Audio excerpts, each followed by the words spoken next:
René Guénon, symbole de la science sacrée. Quatrième partie, quelques armes symboliques. Chapitre 25, les pierres de foudre. Dans un article du numéro spécial du Voile d'Isis consacré au tarot, M. Origet, à propos de l'arcane 16, a écrit cette phrase, ouvrez les guillemets. Il semble qu'une relation existe entre la grêle de pierre qui entoure la tour foudroyée et le mot Beit El, demeure divine, dont on fit Béthil, mot dont les sémites désignaient les aréolites ou pierres de foudre. Fermez les guillemets. Ce rapprochement a été suggéré par le nom de Maison de Dieu, donné à cet arcane, et qui est en effet la traduction littérale du Beit El, hébreu. Mais il nous semble qu'il y a là une confusion entre plusieurs choses assez différentes, et qu'une mise au point de cette question peut offrir un certain intérêt. Tout d'abord, il est certain que le rôle symbolique des aérolites ou pierres tombées du ciel est fort important, car ce sont là les pierres noires dont il est question dans tant de traditions diverses, depuis celle qui était la figure de Cybèle ou de la grande déesse, jusqu'à celle qui est enchâssée dans la Kaaba de la Mecque et qui est en relation avec l'histoire d'Abraham. À Rome aussi, il y avait le lapis niger, sans parler des boucliers sacrés des Saliens que l'on disait avoir été taillés dans un aérolite au temps de Nouma. Ces pierres noires peuvent assurément être rangées dans la catégorie des béthils, c'est-à-dire des pierres considérées comme demeures divines, ou en d'autres termes comme support de certaines influences spirituelles. Mais tous les béthils avaient-ils cette provenance ? Nous ne le pensons pas. Et en particulier, nous ne voyons aucun indice qui permette de supposer que tel était le cas pour la pierre à laquelle Jacob, suivant le récit de la Genèse, donna le nom de Beit-El, appliqué par extension au lieu même où il avait eu sa vision pendant que sa tête reposait sur cette pierre. Le Béthil est proprement la représentation de l'omphalos, c'est-à-dire un symbole du centre du monde, qui s'identifie tout naturellement à l'habitacle divin. Cette pierre pouvait avoir des formes diverses, et notamment celle d'un pilier. C'est ainsi que Jacob dit, ouvrez les guillemets, « Et cette pierre que j'ai dressée comme un pilier sera la maison de Dieu. » Fermez les guillemets. Et chez les peuples celtiques, certains menhirs, sinon tous, avaient la même signification. L'omphalos pouvait aussi être représenté par une pierre de forme conique, comme la pierre noire de Cybèle ou ovoïde. Le cône rappelait la montagne sacrée, symbole du pôle ou de l'axe du monde. Quant à la forme ovoïde, elle se rapporte directement à un autre symbole fort important, celui de l'œuf du monde.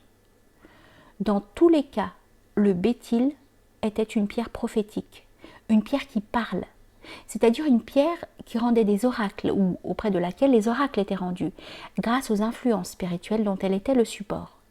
Et l'exemple de l'omphalos de Delphes est très caractéristique à cet égard. Les béthils sont donc essentiellement des pièces sacrées, des pierres sacrées, mais qui n'étaient pas toutes d'origine céleste. Cependant, il est peut-être vrai que symboliquement tout au moins, l'idée de pierre tombée du ciel pouvait y être rattachée d'une certaine façon. Ce qui nous fait penser qu'il a dû en être ainsi, c'est leur rapport avec le mystérieux Luz de la tradition hébraïque. Ce rapport est certain pour les pierres noires, qui sont effectivement des aérolites, mais il ne doit pas être limité à ce seul cas, puisqu'il est dit dans la Genèse, à propos du Beit-El de Jacob, que le premier nom de ce lieu était précisément Luz. Nous pouvons même rappeler à cette occasion que le Graal avait été, disait-on, taillé dans une pierre qui, elle aussi, était tombée du ciel. Et il y a entre tout cela des liens fort étroits. Mais nous n'y insisterons pas davantage, car ces considérations risqueraient de nous mener fort loin de notre sujet. En effet, qu'il s'agisse des béthils en général, ou même des pierres noires en particulier, ni les uns ni les autres n'ont en réalité rien de commun avec les pierres de foudre. Et c'est surtout sur ce point que la phrase que nous rappelions au début contient une grave confusion, qui s'explique d'ailleurs assez naturellement. On est assurément tenté de supposer que les pierres de foudre ou pierres de tonnerre doivent être des pierres tombées du ciel, des aérolites, et pourtant, il n'en est rien. On ne pourrait jamais deviner ce qu'elles sont sans l'avoir appris des paysans, qui, par la tradition orale, en ont conservé le souvenir. Ces paysans commettent d'ailleurs eux-mêmes une erreur d'interprétation, qui montre que le vrai sens de la tradition leur échappe, lorsqu'ils croient que ces pierres sont tombées avec la foudre, ou qu'elles sont la foudre elle-même. Ils disent en effet que le tonnerre tombe de deux façons, en feu ou en pierre. Dans le premier cas, il incendie, tandis que dans le second, il brise seulement. Mais ils connaissent fort bien les pierres de tonnerre, et se trompent seulement en leur attribuant, à cause de leur dénomination, une origine céleste qu'elles n'ont point et qu'elles n'ont jamais eue. La vérité est que les pierres de foudre sont des pierres qui symbolisent la foudre. Elles ne sont pas autre chose que les haches de silex préhistorique, de même que l'œuf de serpent, symbole druidique de l'œuf du monde, n'est rien d'autre quant à sa figuration matérielle que l'oursin fossile. La hache de pierre, c'est la pierre qui brise et qui fend, et c'est pourquoi elle représente la foudre.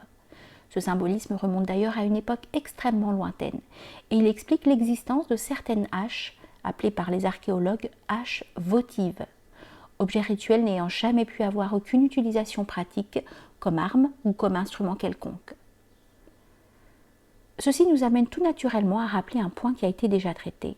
La hache de pierre de Parusharama et le marteau de pierre de Thor sont bien une seule et même arme. Et nous ajouterons que cette arme est le symbole de la foudre. On voit aussi par là que ce symbolisme des pierres de foudre est d'origine hyperboréenne, c'est-à-dire qu'il se rattache à la plus ancienne des traditions de l'humanité actuelle, à celle qui est vraiment la tradition primitive pour le présent Manvantara. Il y a lieu de noter d'autre part le rôle très important que joue la foudre dans le symbolisme tibétain. Le Vajra, qui la représente, est un des principaux insignes des dignitaires du lamaïsme. En même temps, le Vajra symbolise le principe masculin de la manifestation universelle, et ainsi, la foudre est associée à l'idée de la paternité divine, association qui se retrouve tout aussi nettement dans l'Antiquité occidentale, puisque la foudre y est le principal attribut de Zeus Pater ou Jupiter, le père des dieux et des hommes, qui foudroie d'ailleurs les titans et les géants comme Thor et Parashurama détruisent les équivalents de ceux-ci avec leurs armes de pierre. Il y a même à ce propos, et dans l'Occident moderne lui-même, un autre rapprochement qui est vraiment singulier. Leibniz, dans sa monadologie, dit que tous les nomades créés naissent, pour ainsi dire, par des fulgurations continuelles de la divinité de moment en moment. Il associe de cette façon, conformément à la donnée traditionnelle que nous venons de rappeler, la foudre, fulgur, à l'idée de la production des êtres. Il est probable que ces commentateurs universitaires ne s'en sont jamais aperçus, pas plus qu'ils n'ont remarqué, et pour cause, que les théories du même philosophe sur l'animal indestructible et réduit en petit après la mort étaient directement inspirées de la conception hébraïque du luz comme noyau d'immortalité. Nous noterons encore un dernier point qui a trait au symbolisme maçonnique du maillet. Non seulement il y a un rapport évident entre le maillet et le marteau, qui ne sont pour ainsi dire que deux formes d'un même instrument, mais l'historien maçonnique anglais M. Gould pense que le maillet du maître, dont il rattache d'autre part le symbolisme à celui du tau, TAU, en raison de sa forme, tire son origine du marteau de Thor, THOR. Les Gaulois avaient d'ailleurs un dieu au maillet qui figure sur un autel découvert à Mayence. Il semble même que ce soit le Dis Pater, dont le nom est bien proche de celui de Zeus Pater, et que les druides, au dire de César, donnaient pour père à la race gauloise. Ainsi, ce maillet apparaît encore comme un équivalent symbolique du Vajra des traditions orientales, et par une coïncidence qui n'a sans doute rien de fortuit, mais qui paraîtra pour le moins inattendue à beaucoup de gens, il se trouve que les maîtres maçons ont un attribut qui a exactement le même sens que celui des grands lamas tibétains. Mais qui donc, dans la maçonnerie telle qu'elle est aujourd'hui, pourrait se vanter de posséder effectivement le mystérieux pouvoir, un dans son essence, quoique double dans ses effets d'apparence contraire, dont cet attribut est le signe. Nous ne croyons pas trop nous avancer en disant que, dans ce qui subsiste encore des organisations initiatiques occidentales, personne n'a plus même une lointaine idée de ce dont il s'agit. Le symbole demeure, mais quand l'esprit s'est retiré, il n'est plus qu'une forme vide. Faut-il conserver malgré tout l'espoir qu'un jour viendra où cette forme sera revivifiée, où elle répondra de nouveau à la réalité qui est sa raison d'être originelle et qui seule lui confère le véritable caractère initiatique?